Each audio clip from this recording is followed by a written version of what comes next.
नमस्कार। जय तंत्र मंत्र केंद्र में मैं आप सबका हार्दिक स्वागत एवं अभिनंदन करता हूं। यूट्यूब पर पहली बार भूमिया सरकार की भूमिया बाबा की साधना अद्भुत, सब कुछ दिलाने वाली, असंभव को संभव बना देगी। देखिए वीडियो अंत तक। करोड़ों लोगों को अकेले काटने की क्षमता रखते थे भूमिया देव। यदि आपने हमारा चैनल अभी तक सब्सक्राइब नहीं किया है तो लाल वाली बटन दबाओ और घंटी बजा दो। कोई शुल्क एवं चार्ज नहीं कटेगा। आप हमारे वीडियो को फेसबुक पर, व्हाट्सएप पर, ट्विटर अकाउंट के माध्यम से और इंस्टाग्राम पर अधिक से अधिक शेयर करें। लाइक और कमेंट करना भी आपका धर्म है। दुनिया में जिसका कोई नहीं मैं उसका हूँ। यदि आपको अपनों ने धोखा दिया है अथवा आपको परायों ने धोखा दिया है तो आप एक बार मुझे अवश्य आजमाएं। हमारा मोबाइल नंबर है 9305 63 71 73। हमसे बात करने का टाइम भारतीय टाइम के अनुसार दिन में दोपहर 12 बजे से 2 बजे के बीच का है। यदि आप सच्चा, पवित्र, निस्वार्थ दिव्य प्रेम पाना चाहते हैं अथवा देना चाहते हैं तो आपका स्थान मेरे लिए मेरे प्राणों से भी करोड़ों गुना ऊपर है। मैं राष्ट्रीय अध्यक्ष कृष्णा दल एवं महामंडलेश्वर आप सबसे निवेदन करता हूं, यदि आप मानवतावादी हैं अथवा आप सनातनी हैं तो मुझसे जरूर जुड़ें। यदि आप में योग्यता हुई तो मैं आपको पदाधिकारी भी बनाऊंगा अपने संगठन कृष्णा दल में। ये कृष्णा दल हमारा आपका सबका एक परिवार है। आप देश विदेश में, विश्व के किसी भी कोने में रहते हैं, किसी भी जाति धर्म से हैं, कोई दिक्कत नहीं। आप हमारे दिए हुए ज्ञान से भरपूर लाभ उठा सकते हैं। मैं भूमिया सरकार की साधना भाग 1 बताने से पहले आपको कुछ जरूरी बातें बताना चाहता हूं। जैसा कि बांग्लादेश में लाखों हिंदू मारे गए, लेकिन एक दुक्का इक्का दुक्का की खबरें आई।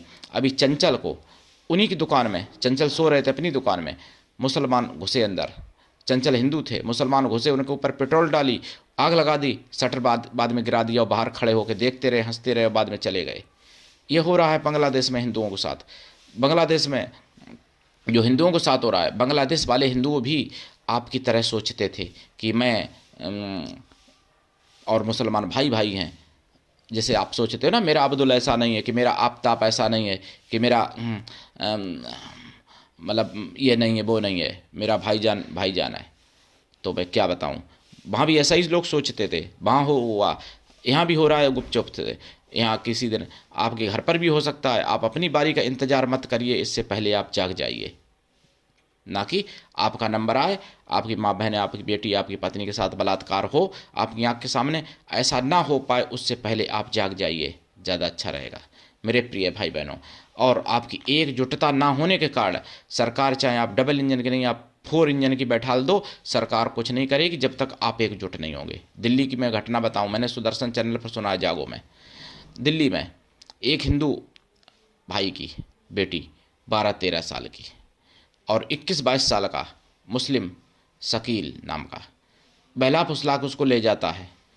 और इस थाना आदर्श नगर की बात है, दिल्ली में थाना आदर्श नगर में एक राहुल नाम के पुलिस वाले माता पिता को ही उल्टा डांटते हैं। उनकी माता जी को, यानी जो बहन है, हिंदू बच्ची को, माँ है जो, उनकी माँ को पुलिस वाली लेडीज मारती है उल्टा और भगा देती है धक्का मार के। राहुल कहते हैं माँ बाप से, उनके बच्ची के माँ बाप से, कि तुम्हारी बच्ची अयासी करने गई है। 12 से 13 साल की बच्ची वो अयासी करने गई है, ऐसा बोलते हैं। जबकि 21-22 साल का शकील उसको बचाने की कोशिश करते हैं और उसका पक्षपात करते हैं। ये राहुल भाईजान कहूँ मैं उनको या क्या कहूँ मुझे नहीं पता, जो कि हिंदू को भगा देते हैं और उल्टा सीधा बोलते हैं, गरेयाने लगते हैं और मुसलमानों का पक्षपात करते हैं। मैं दिल्ली की पुलिस को जानता हूँ 2009 से। कितनी भ्रष्ट है दिल्ली की पुलिस। हालांकि सभी भ्रष्ट नहीं हैं, कुछ देवतुल्य भी हैं दिल्ली पुलिस में, लेकिन कुछ लोग ऐसे भ्रष्ट हैं जिनको मैं आज तक नहीं 2009 से जानता हूँ।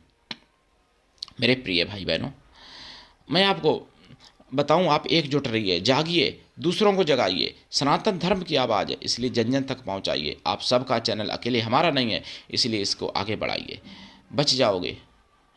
और अपने लिए, अपने परिवार के लिए खड़े हो जाओ, नहीं तो तुम्हारी बारी आने वाली है। अब मैं आपको भूमिया देव की जो साधना बता रहा था, देखिए साधना भूमिया देव के बारे में पहले आप जान लीजिए। राजस्थान में नागौर जिला पड़ता है। नागौर जिला में एक राज्य था जिसका नाम तांबा था नाम पहले, फिर बाद में कोयला पाटिल नाम पड़ा, फिर अब जिसको ऋण नाम से जाना जाता है। यहाँ भूमिया देव यानी सेहल देव राजा का जन्म हुआ। शैलदेव राजा का जब जन्म हुआ तभी ज्योतिषी ब्राह्मणों ने बोल दिया था कि असाधारण बालक है और असाधारण रूप से ये वीरगति को प्राप्त होगा, बाद में ये भूमिया देव के नाम से जाने जाएंगे, इनकी लोग पूजा करेंगे, ऐसा भविष्यवाणी की। भूमिया देव शस्त्र और शास्त्र का अभ्यास बचपन से करने लगे और बाद में अपने ब्राह्मणों से, विद्वानों से, सलाहकारों से पूछा कि कौन सा देवता, कौन सी देवी ऐसी है जो मुझे युद्ध में सफलता दिलाए। देवी देवताओं के बारे में बताते हुए सलाह दी सलाहकारों ने कि आप काली देवी की सेवा करो, चामुंडा मैया की, रण चंडी की सेवा करो, यही एक ऐसी हैं जो आपकी रण में सहायता कर सकती हैं। उन्होंने साधना की और इतनी बड़ी साधना की जो कि माता ने वरदान दे दिया कि आप के बराबर पूरे भारत में इस समय कोई योद्धा नहीं है, नहीं होगा, और युद्ध में तुमको कोई भी हरा नहीं पाएगा दुनिया में। कितना भी बड़ा योद्धा हो, कितना भी बड़ा कोई भी वीर हो, आपको युद्ध में नहीं हरा पाएगा। माता से ऐसा वरदान प्राप्त करके प्रसन्न हुए और इनके 5 पत्नियां थीं।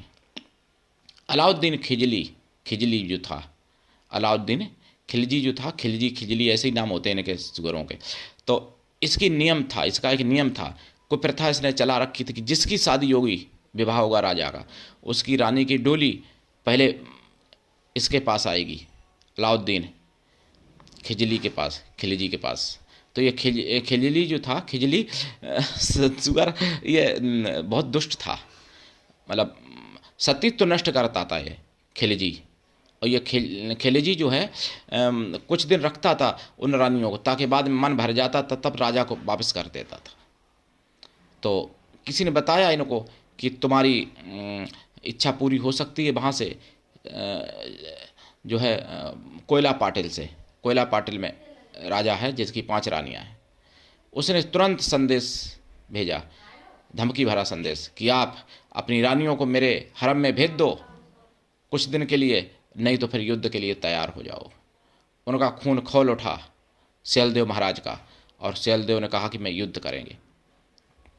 बहुत भाई लोगों ने मना किया और सलाहकारों ने कि उसकी सेना बहुत है और हमारे पास कुछ भी नहीं है। उसकी पास तो 22 लाख सेना, 22 से 25 लाख सेना, और हमारे पास तो हजारों में है सैनिक, लाखों में नहीं है, यानी 1000-2000 सैनिक, तो हम कुछ भी नहीं उसका बिगाड़ सकते। लेकिन शैलदेव महाराज ने कहा कि ऐसा नहीं हो सकता, हम अकेले ही काफ़ी हैं उसकी पूरी सेना के लिए।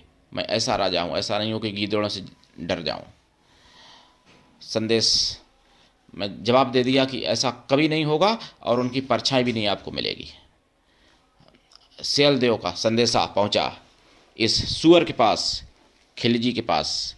ये आग बबूला हो गया और युद्ध करने की सोचने लगा। इसकी बेटी को मालूम था, बेटी ने बताया कि मैंने सुना है कि वरदान उनको प्राप्त हो चुका है कि उनसे कोई युद्ध में जीत नहीं पाएगा, इसलिए युद्ध मत करो। बदरुद्दीन ने भी मना किया, जो उनकी सेनापति एक तरह से था। तो बदरुद्दीन के कुछ रिश्तेदार वहाँ रूड़ में रहते थे, यानी कोयला पाटिल नाम था, भी रूड़ नहीं था, रूड़ आबाद में पड़ा है, तो कोयला पाटिल में रहते थे। बदरुद्दीन ने भी मना किया, तो कुछ समय के लिए तो मान गया, लेकिन ये हमेशा के लिए नहीं मान पाया। बाद में फिर संदेशा भेजा, तो कुछ भाइयों ने कहा और सबने सलाह बनाई कि इसको सुअर को मूर्ख क्यों ना बनाया जाए। तो एक दासी थी, दासी को मतलब रानी बना के इनके डोला भेज दिया। राजा ने कहा कि मैं डोला भेज रहा हूँ रानी को, लेकिन ये मेरी शर्त है कि रानी का बिना मुख देखे आपको विवाह करना पड़ेगा उससे, और उसके बाद में आजीवन रानी आपके ही हरम में रहेगी। तो एक दासी थी, कुंवारी थी, भेज दिया उसको, दासी को रानी बना के। दासी पहुँची वहाँ, विवाह हुआ, रहने लगे। तो दासी को गर्भ रह गया, बच्चे का जन्म होने वाला था। दासी तड़प रही थी, तमाम हकीम, वैद, काजी, मुल्ला सब बुलाए, लेकिन बच्चे का जन्म नहीं हो पा रहा था। तो राजा भी, मतलब ये बादशाह भी परेशान था। बादशाह ने पूछा तो रानी ने कहा रोते हुए कि बेगम ने उसकी कि मतलब हमारे यहाँ महल में एक शिवकुंड है, उसका जल अगर मुझे मिल जाए तो फिर पीड़ा तुरंत समाप्त हो जाएगी और बच्चे का जन्म भी अच्छे से हो जाएगा। तुरंत घोड़े पे भेज दिया। शाम हो चुकी थी, रात में महल में प्रवेश मना था अनपरिचित व्यक्ति का, किसी का भी। तो अच्छा, द्वारपाल जो थे वो रानी को के बारे में, दासी के बारे में भली बात सब जानते थे कि ये रानी नहीं है, दासी है।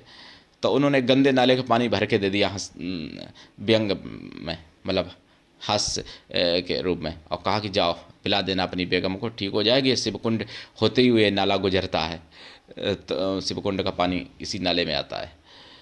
रानी ने वहाँ पहुँचे, पानी पी लिया, तुरंत पीड़ा तो बंद हो गई, छानक दिया गया पानी। लेकिन उसने कुंड में देखा कि कीचड़ था उस जल में, पात्र में। तो उसने कहा ये कीचड़ कहाँ से आया, पूरी हकीकत पता चली तो रानी रोने लगी। रानी जब रोने लगी तो फिर ये बादशाह आया अपने पुत्र का जन्म देखने के लिए, पुत्र पैदा हुआ था। बादशाह ने कहा कि इसने खुशी में ये क्यों रो रही, पूरी बात पूछी, नहीं बताई जल्दी। फिर बताना पड़ा रानी को कि ऐसे ऐसे बात हुई है, मैं दासी हूँ, आप सेंगल रानी मुझे ना कहो, मैं कोई सेंगल रानी नहीं, मैं तो एक साधारण दासी हूँ उनकी। ये आग बबूला हो गया और इसने तुरंत आक्रमण कर देने को बोल दिया। तो फिर इनकी बेटी आई और बदरुद्दीन, दोनों ही इन्होंने बहुत मना किया और कहा कि उनको वरदान प्राप्त है, उनसे युद्ध मत करो। और ये गलत भी है जो भी, लेकिन ये शांत रहने वाला नहीं था, क्योंकि ये सुअर होते हैं, इनकी आसमानी किताब ऐसी होती है, अगर घुस जाए दिमाग में तो फिर वो कचड़ा के अलावा और कुछ भी नहीं भरती है दिमाग में, जैसा कि थी खिलजी के दिमाग में। तो बदरुद्दीन ने भी मना किया, बदरुद्दीन से कहा कि तू बहुत गुण गाता है शत्रु के, तो जा वहीं मर। तो इनके रिश्तेदार रहते थे, बदरुद्दीन तो चले आए वहाँ। अपनी बेटी से भी कहा, क्योंकि जानता था कि बेटी का कोई अनिष्ट तो वहाँ होगा नहीं। तो बेटी को भी भगा दिया डांट के कि जा बदरुद्दीन के साथ तू भी मर जाए वहीं सिंगल, मतलब में कोयला पाटिल में, सैलदेव के राज्य में। वो भी चली आई, तो इनकी शरण यहाँ रहने लगे। इसने तुरंत आक्रमण कर दिया। जब आक्रमण किया तो फिर लोगों ने मना किया इनको, सैलदेव को, लेकिन ये नहीं माने। ये तुरंत गए, माता रानी की पूजा की इन्होंने। माता रानी को पूजा करते करते एकदम तलवार खींच के अपना सिर काट दिया एक ही झटके में, और माता के चरणों में चढ़ा दिया। जैसे ही चढ़ाया, माता प्रकट हो गई। माता ने कहा कि तुम युद्ध करो, मैं तुम्हारे साथ लड़ूंगी। 64 योगिनियाँ, 52 भैरव और 52 वीर लड़ेंगे तुम्हारे साथ, चिंता मत करो। अपना सिर माता को दे दो, अपनी माँ को, और कहना जब तक मैं ना जीतूँ तब तक आप गोद में ही रखना इस सिर को, मतलब भूमि पर मत रखना, कहीं भी रखो, भूमि पर मत रखना। ये चले आए, माता को अपना सिर दिया और कहा कि जब तक मैं विजय प्राप्त करके ना आऊँ तब तक अपना सिर, ये मेरा जो है, अपने पास ही रखना, मतलब कहीं भी रखना, लेकिन धरती पे मत रख देना। और ये आए तो 5 रानियाँ जो थीं इनकी, 5 रानियाँ आगे आ गईं रास्ता रोक के, और कहा कि महाराज आप तो जा रहे वीर गति प्राप्त करने, लेकिन हमको भी अपने साथ रखो, हम भी सती होना चाहते हैं, हमारे भी सिर काट दो। बहुत समझाया बुझाया, मना किया, लेकिन नहीं मानी। तो रानियों का सिर 5 का काट दिया भाई। उसके बाद में जो शहजादी थी, ये भी चुपचाप देख रही थी इनकी लड़की अलाउद्दीन की। इसने भी कहा एकदम आगे हाथ जोड़ के कि महाराज मैंने आपको अपना पति मान लिया था, मन ही मन, मुझे भी सौभाग्य प्रदान करो सती होने का। और उसके बाद में बहुत समझाया, तो फिर उसका भी सिर काट दिया, नहीं मानी। तो जब इनका सिर काटा था 5 का, तो महल में कुमकुम के निशान आ गए थे हाथों के, 5 रानियों के। जब इनका सिर काटा तो इनके भी मेहंदी के निशान आ गए। वो निशान आज भी मेहंदी के, शहजादी के दोनों हाथों के, और इनके कुमकुम के निशान 5 रानियों के आज भी महल पे बने हुए, आज भी देखे जा सकते हैं। उसके बाद में ये सेना तो क्योंकि लोग तो बहुत कम थे ही, तो डर गए थे ये लोग। तो केवल 2 ही लोग आए लड़ने। बदरुद्दीन जो इसका सेनापति था, वो राजा की तरफ से लड़ रहा था, क्योंकि राजा की शरण में था भाई, राजा के तरफ से लड़ने आया बहुत हिम्मत के साथ, और ये लड़ने आए। और इसकी सेना 22 लाख थी, 22 लाख सुअर थे ये खिलजी के साथ में। तो बदरुद्दीन तो वीर गति को प्राप्त हुए, जिनकी आज भी वहाँ पूजा होती, मजार बनी, और ये लड़ते रहे। बदरुद्दीन ने भी बहुत बहादुरी से लड़ाई की, वीर गति को प्राप्त हुए। लेकिन ये तो सिर कटाई था पहले से ने कहा, तो ये सिर कटने के बाद भी अपना सिर तो माँ को ही दे आए, तो फिर लड़ते रहे। जब उन्होंने कहा उपहास उड़ा के कि मतलब तुम क्या कर लोगे 2 लोग हमारी 22 लाख सेना का, तो सैलदेव महाराज ने जवाब दिया कि हम अकेले ही काफ़ी हैं तुम्हारी पूरी सेना के लिए और तुम्हारे लिए। ये और वही हुआ। इन्होंने करीब 17-18 लाख लोग काट दिए, जबकि सेना उनके पास जो थी सारे सैनिक तलवार वाले थे, सारे सैनिक घोड़े पर सवार थे। इनके पास भी घोड़ा था और इनके पास भी तलवार थी। इनके हाथ दो ही थे, ऐसा नहीं कि हजारों हाथ होंगे सैलदेव महाराज के, लेकिन 17-18 लोगों को काट दिया कम से कम 22 लाख में से। और सब सेना भागने लगी। अलाउद्दीन खिलजी ये सुअर खुद भागने लगा। इन्होंने पीछा किया और तलवार उठाई जैसे ही मारने के लिए, सोई चढ़ों में गिर पड़ा ये सुअर। हमारे महाराज सैलदेव के चढ़ों में गिर पड़ा ये सुअर खिलजी और दया की भीख मांगने लगा। हमारे क्षत्रिय राजा तो ऐसे होते हैं, क्षमा कर ही देते हैं, क्षमादान दे दिया। और उसके बाद में तुरंत उसकी दाढ़ी मूछ काट दी अपने वचनानुसार, क्योंकि उन्होंने बोला था कि मैं तुम्हारी दाढ़ी मूछ काटूंगा, तुमको स्त्री बना के भेज दूंगा दिल्ली। और चुंदरी उड़ाई, चूड़ी पहनाई और दिल्ली भेज दिया वापस इसको खिलजी को। उसके बाद में आ रहे थे लौट के युद्ध जीत के, पूरी तरीके से विजय प्राप्त हो गई इनको अच्छी। तो माता ने सुना, माता ने कहा कि दासियों से कि देखो महल पे मेरा बेटा कितनी दूर है और कैसे आ रहा है, क्या कोई हानि तो नहीं हुई बेटे को। तो दासियों ने देखा तो बताया रानी को नीचे कि बहुत बड़ा रेतीला एक बमंडर आ रहा है महलों की तरफ, और उसके बमंडर के बीच में एक घोड़ा है, घोड़े पर आपके पुत्र बैठे हुए हैं महाराज सैलदेव, और हाथ में अस्त्र शस्त्र हैं। तो माता थोड़ा जल्दबाजी में उठी और देखने को बेटे की उत्सुकता बस, तो उनका सिर जो है भूमि पर रख गया। जैसे ही सिर भूमि पर रखा, सोई महल से 25 किलोमीटर पहले ही राजा का धड़ जो था घोड़े से गिर पड़ा शांत हो गए, और सिर बोला, माता ये तुमने क्या किया? अगर मैं जीवित रहता तो मैं लाखों लोगों का भला कर सकता था, लेकिन अब तो सिर हमेशा के लिए कट गया है, नहीं जुड़ पाएगा। माता ये आपने क्या कर दिया? उसके बाद में श्राप दिया सैलदेव महाराज ने। माता से रुष्ट नहीं हुए, उन लोगों को श्राप दिया कि ये सेंगल जात, माली, रंगरेज और कुछ जातियां थी, उनको श्राप दिया कि ये कभी इस गांव में नहीं रह पाएंगी। माता ने कहा बेटा ऐसा मत करो। तो फिर उन्होंने कहा उपाय बताया कि इसका उपाय तो यही है कि इस गांव को अब इसका नाम बदल के ऋण नाम रख दो। ये जातियां आती जाती तो रहेंगी इस महल मतलब इस गांव में, लेकिन हमेशा रह नहीं पाएंगी स्थिर रूप से। तो तब से ऋण नाम रख दिया उस गांव का, और आज भी ऋण में सैलदेव महाराज के सिर की पूजा होती है, और 25 किलोमीटर दूर धड़ की पूजा होती है। भाई भविष्य में यानी भूमिया देव कहलाए, कुछ लोग भूमिया बाबा कहते हैं, कुछ लोग भूमिया देव कहते हैं, कुछ लोग भूमिया वीर कहते हैं। भूमिया भगवान है, वो भगवान के अवतार होते रहते हैं ना। जैसे गोस्वामी जी ने कहा है, हरि अनंत हरि कथा अनंता, कहें सुनई बहु विधि सब संता। तो हरि के अनंत अवतार हैं, तो उन्हीं में से एक अवतार हुआ था सैलदेव के रूप में, जो कि अकेले सैलदेव ने 18 लाख सुअरों को काट डाला, ये मुगलिया लोगों को, विदेशी लोगों को।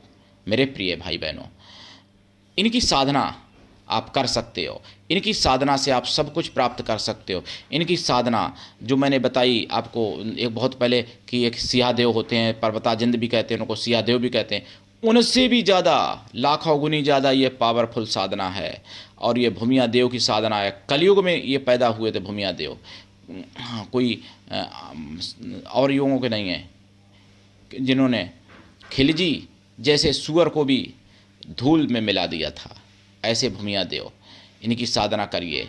अगले भाग में इनकी मैं मंत्र विधि विधान सब कुछ बताऊंगा, लेकिन उससे पहले मेरा यही निवेदन है कि जागिए और दूसरों को जगाइए और करिए साधना। आज के लिए इतना ही, धन्यवाद। जय श्री राम, हर हर महादेव, जय भूमिया देव महाराज की, वंदे मातरम, जय सनातन, जय हिंदू राष्ट्र।